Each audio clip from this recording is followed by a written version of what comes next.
الشاہ مفتی انور علی قادری نور اللہ مرقدہ علیہ الرحمت والرضوان کے انتقال پر ملال سے متعلق تعزیتی محفل ہے. کل ہی ان کی تدفین عمل میں آئی، پس انتقال ہوا. اللہ تبارک و تعالیٰ انہیں کروٹ کروٹ اپنی رحمتوں سے نوازے. دیکھیے یہ زمانہ ایسا ہے کہ ہر کوئی بڑے سے بڑا عالم اس دنیا سے روپوش ہو رہا ہے، اللہ کی جوار رحمت پر پہنچ رہا ہے. لاک ڈاؤن کے بعد سے کئی ایک ہمارے اکابر علماء اس دنیا سے رخصت ہوئے. جیسے ہمارے نگاہوں کے سامنے مفتی مجیب اشرف صاحب ہوگا، علم کا ایک پہاڑ سے ماشاء اللہ. ایسے کئی ایک علماء مثال دے رہا ہوں. خیر یہ علماء کی قحط سالی، قحط العلماء کا زمانہ اکابر علماء اس زمانے میں ہے نہیں. ایسے موقع سے ان اکابرین کا اٹھ جانا یقیناً بہت بڑا خلا اور بہت بڑا نقصان ہے. ویسے بھی علماء کا اٹھ جانا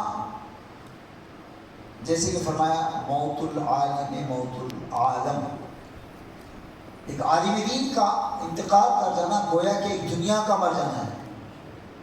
ایک دنیا کا، دنیا کیا ہے؟ علم کی دنیا. علم کی دنیا، ایمان و عقیدہ اور دین اور مذہب سکھانے والی دنیا.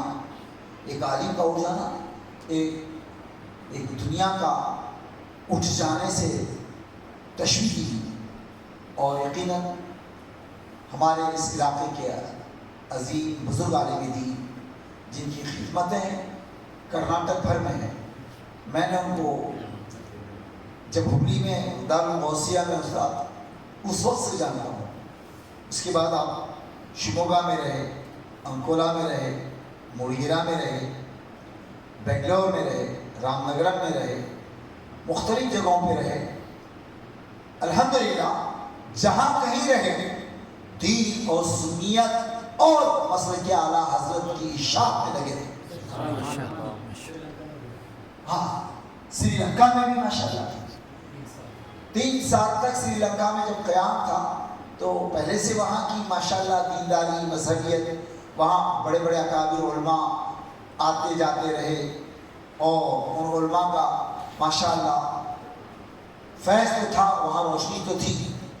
نور علی نور مسلک اعلیٰ حضرت میں اور زیادہ استحکام پیدا کرنے میں وہاں پر بھی حضرت علامہ مفتی انور علی علیہ رحمۃ و رضوان کا اہم کردار رہا ہے ماشاءاللہ.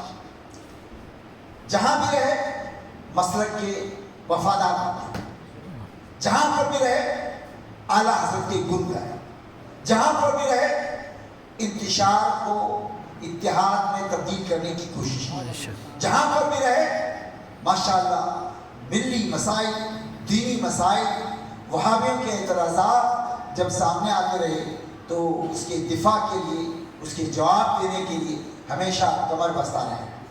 کبھی انہوں نے دین کو معاش کا ذریعہ نہیں بنایا، دین کی خدمت کرتے، پرخلوص انداز سے دین کی خدمت کی ماشاءاللہ.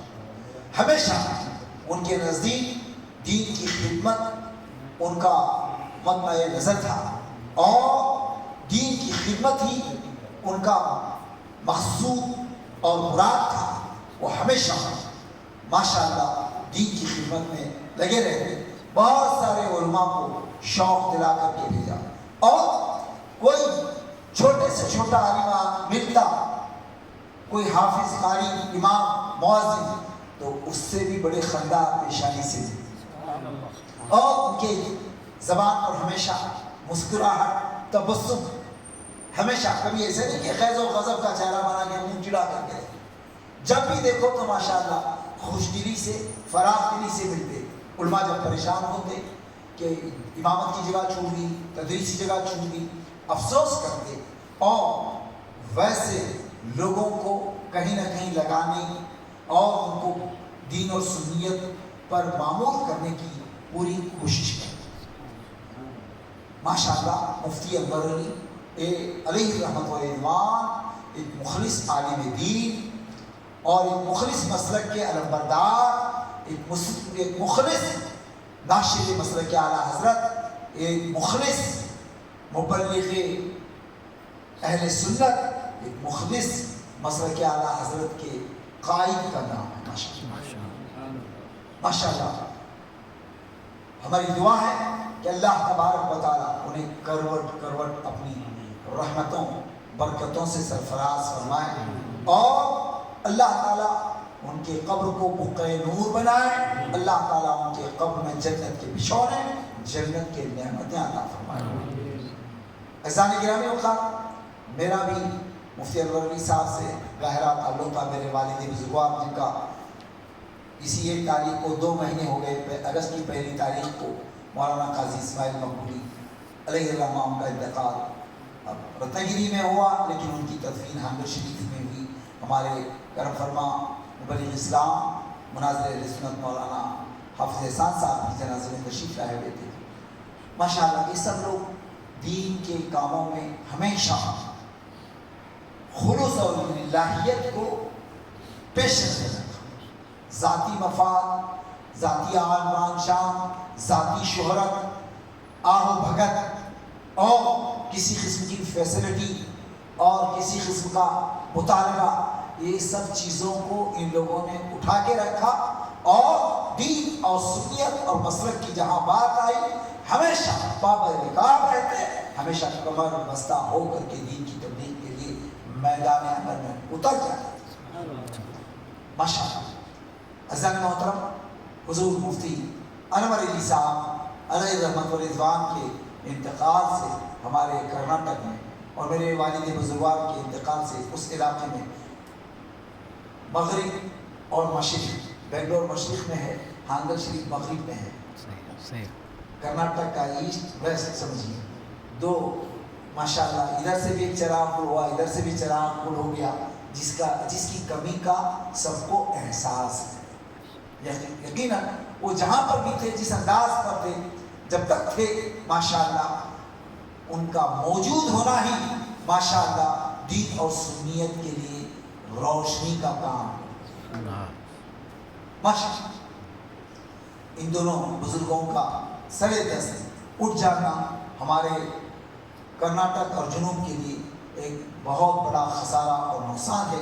اللہ تبارک و تعالیٰ ان کا نعم البدل ہمیں عطا فرمائے، اور میں تعزیت پیش کرتا ہوں ان کے صاحبزادے مولانا منور حسین سرور اور خواجہ کو اور ان کے گھر بار والوں کو، اور جماعت اہل سنت کے تمام ائمہ علماء اور تنظیموں کو، چونکہ ہر تنظیم اور ہر مسجد کا عالم مؤذن یقیناً ان کے انتقال سے سوگوار ہے۔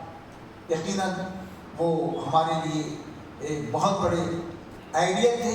اللہ تبارک و تعالیٰ مابعد آنے والے علماء کو ان کے نقش قدم پر چل کر دین اور سنیت اور مسلک اعلیٰ حضرت پر کام کرنے کی توفیق عطا فرمائے۔ عزیزان محترم، میں نے قرآن پاک کی آیت کریمہ کی تلاوت کا شرف حاصل کیا۔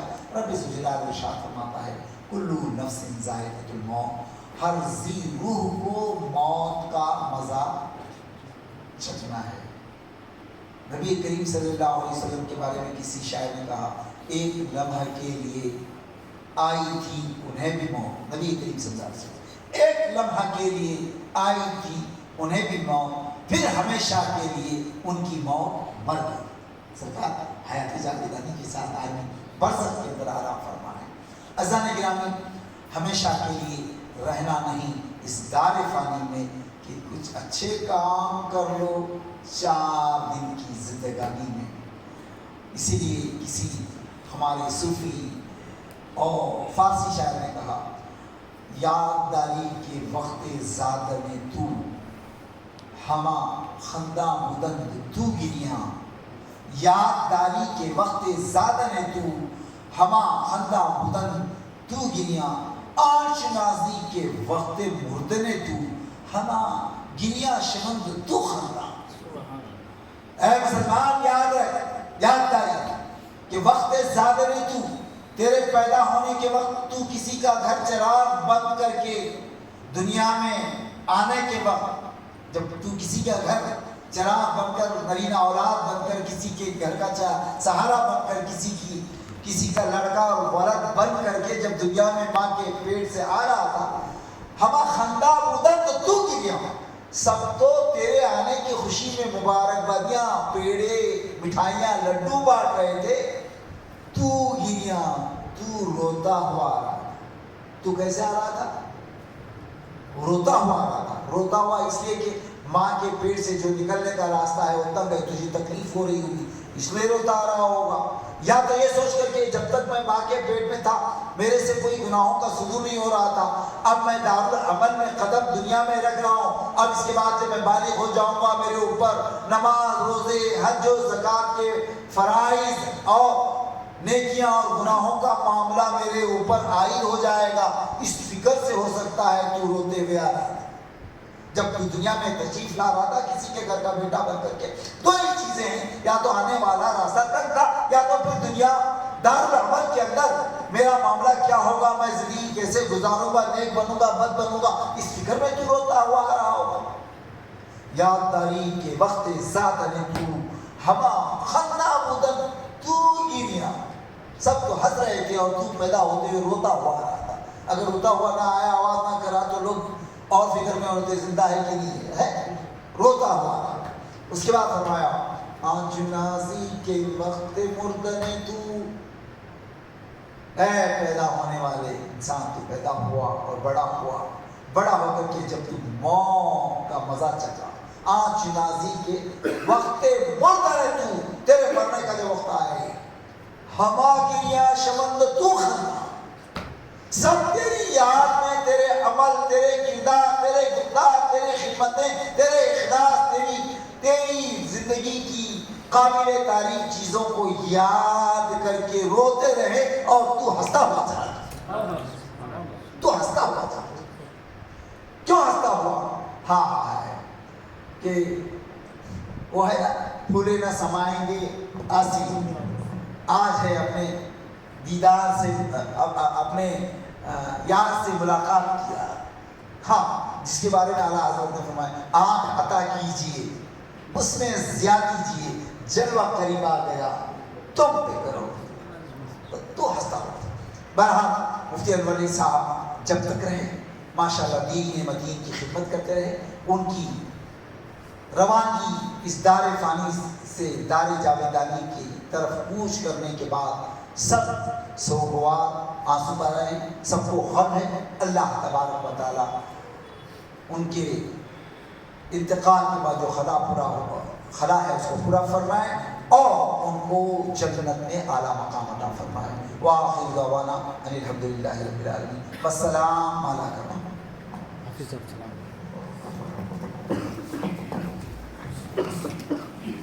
حافظ صاحب